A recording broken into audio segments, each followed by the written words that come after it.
Welcome to the Mike and JD Show YouTube channel. Thank you for being here. I want you to do me a big favor before you check out this clip. I want you to hit the like button. I want you to throw in a comment and make sure you're a subscriber to this channel. And then I want you to share this video with your friends. Help us defeat the algorithm. And then if you like this content and you appreciate this content, please head over to patreon.com/the Mike and JD Show and support the show. That is how we actually get funded to be able to do this. So we thank you very much for being here. And now enjoy the clip.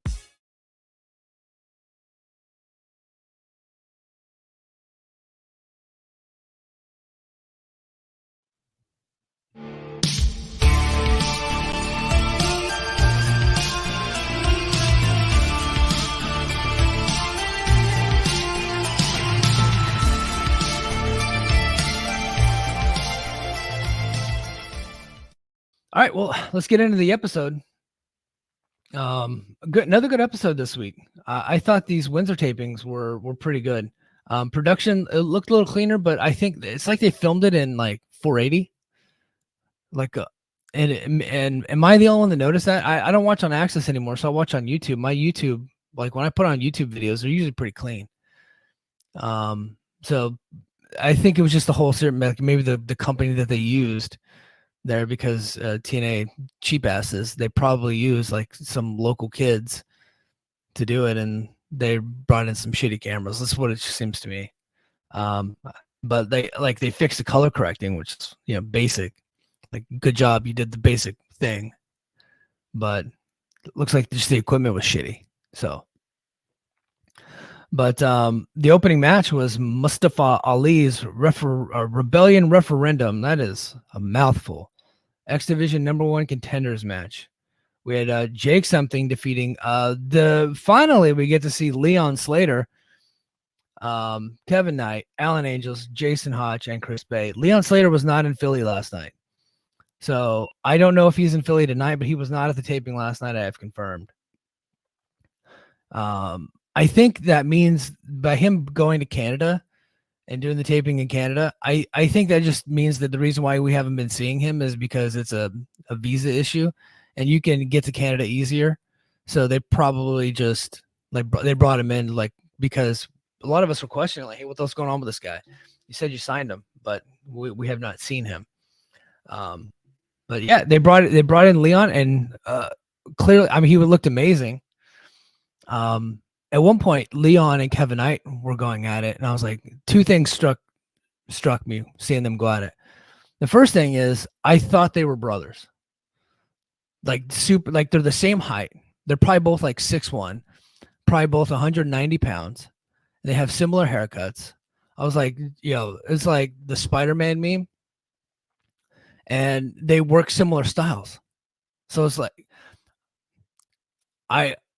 it just kind of struck me that I was like, wow. It's kind of like they're like looking in the mirror.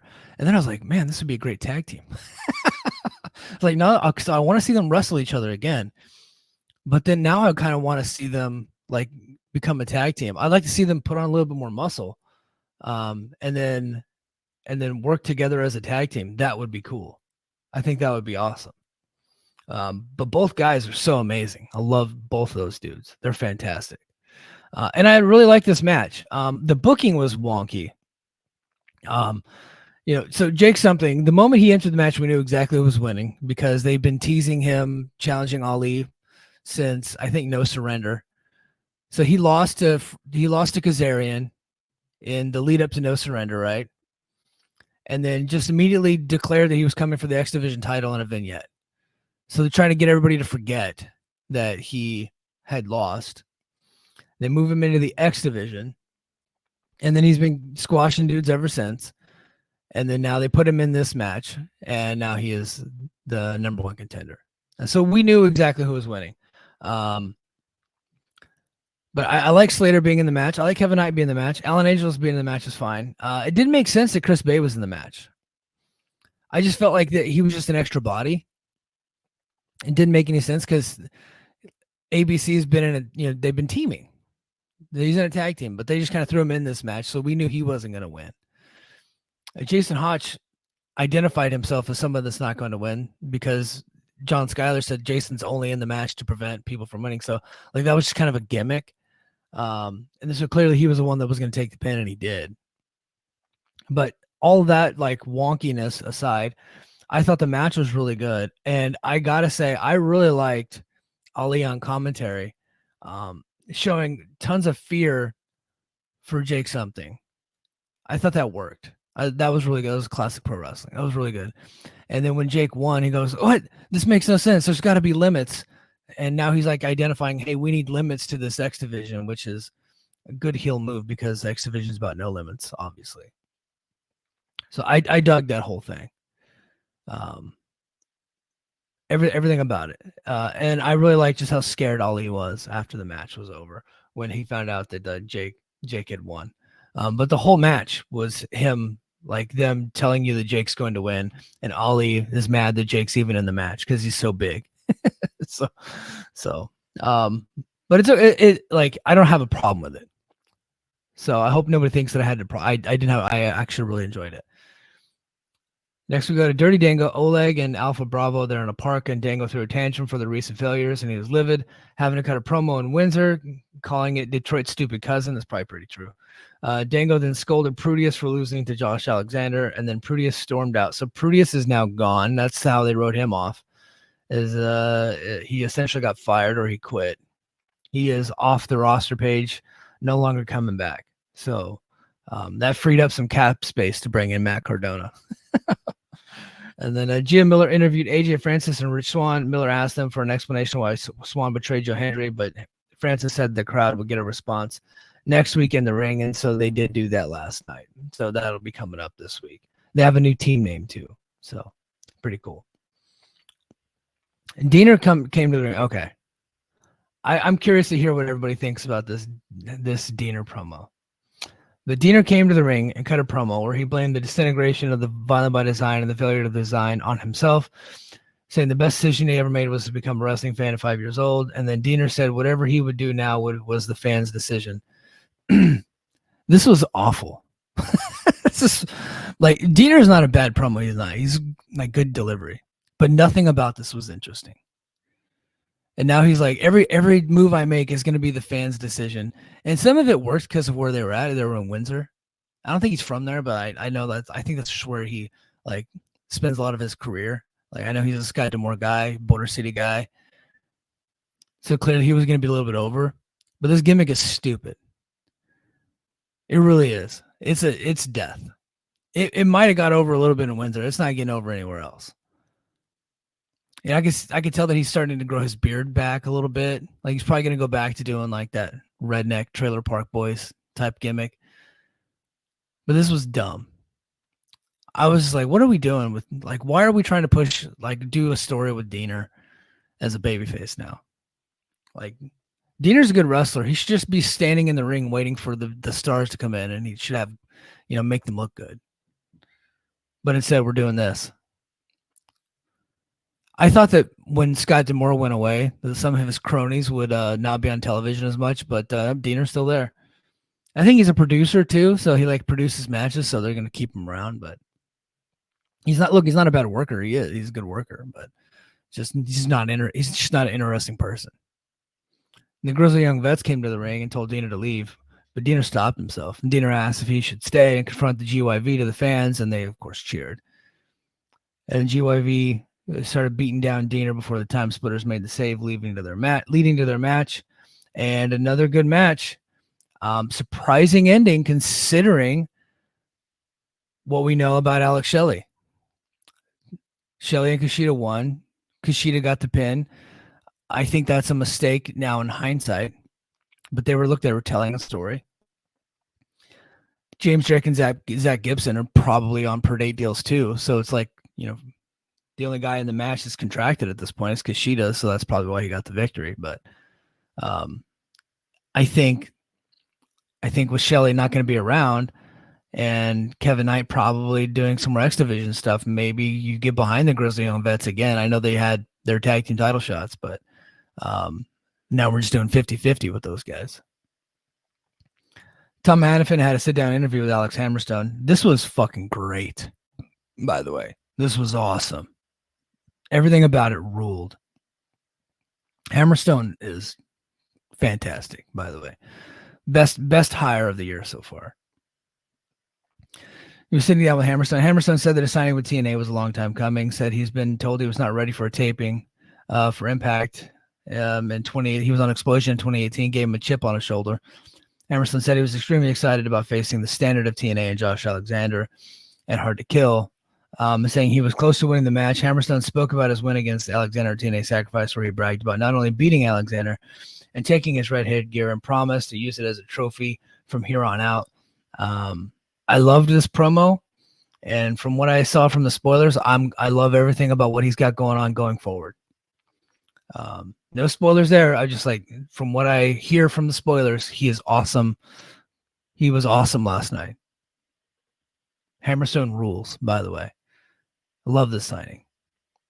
And now they can look, and they can get fully behind him because he's on contract. So the show goes off a cliff here.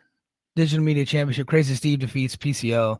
Finish came when Khan attacked PCO ringside, where he slammed PCO on the backdrop driver onto a stack of seated chairs. This thing was okay, and then you got dipshit Khan showing up, right?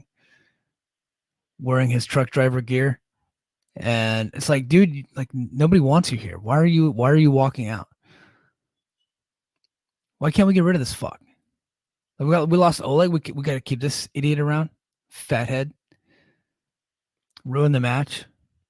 I was actually looking forward to Steve and PCO, but didn't work. We just had to have Khan. Khan had to be involved. Loser. Decay. They cut a promo backstage where they wanted a shot at the TNA Knockouts tag titles. MK Ultra interrupted them and saying they were first in line. Yeah, they're all gonna be in the match. Like, we saw that coming. They're just gonna put everybody in the same match. That's fine. Then Eric Young appeared on the ramp to cut a promo where Young called out Frankie Kazarian before challenging him into a Full Metal Mayhem match at Rebellion. So yeah, Full Metal Mayhem match. That should be really good. Both these guys they very good at like laying out all these types of matches. So I think it's going to be awesome. Very much looking forward to that. That should be one of the top rated matches at Rebellion. I like this feud. I really do. And I like this promo. Eric Young's a great promo. So I like everything that they're doing with this. And then we get Ash by Botox. She defeats Silesia Sparks, local job talent. She actually looked good, by the way. She looked like she could probably go a little bit. So Elegance attacked Sparks after the match, but Zaya Brookside came to the ring to make the save. There's one moment in the match. So everybody's like complimenting her swanton. It's a very basic swanton. It's like she can execute it, so she did good. I think she went like halfway across the ring, so that was cool. So she did a good job there. But there was one where she was gonna do like a cartwheel splash, and she was like, you can tell she was aiming for Sparks's knees. and it was so obvious that's what she was doing. And then Sparks barely got her knees up. And she didn't even need to move her legs because that's where Ash by Elegance was landing anyway. So just kind of a botch that they probably should have cut out. This thing was taped weeks ago. They probably could have cut it out, but they didn't.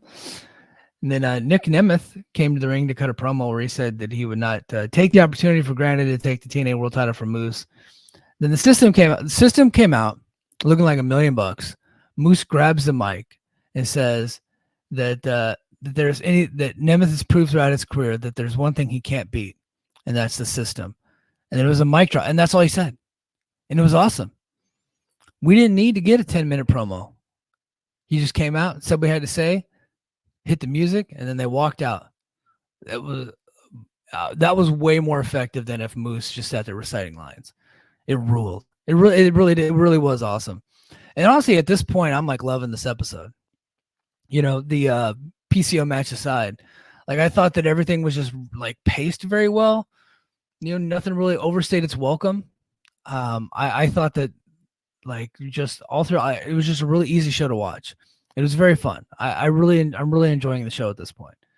And then we get to the main event, and that continued because I thought that Jordan Grace and Tasha Steelz, naturally they had to have the match because at Sacrifice, Jordan pinned Zaya Brookside, if I remember correctly. So that's why they're having this match.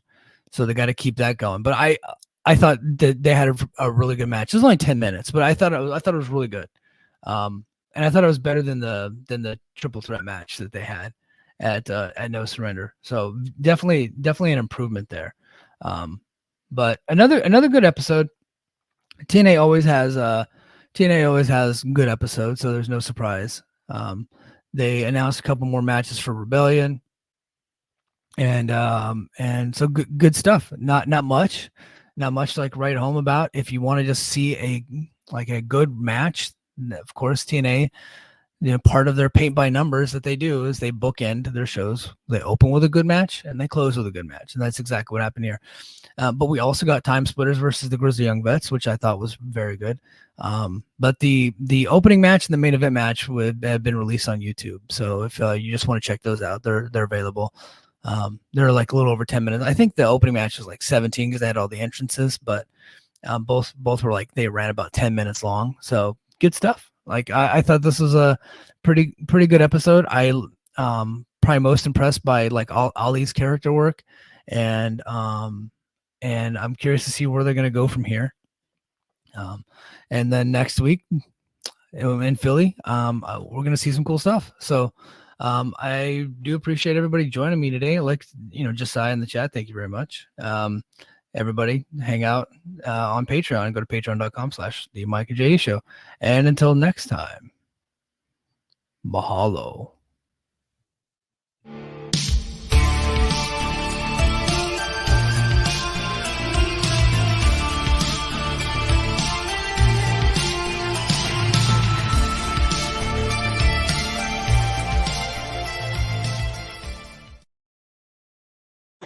The dishes all by myself, and I need to put away the knives with you. Okay, I'll help you. I told Mom that I'm gonna put away all of the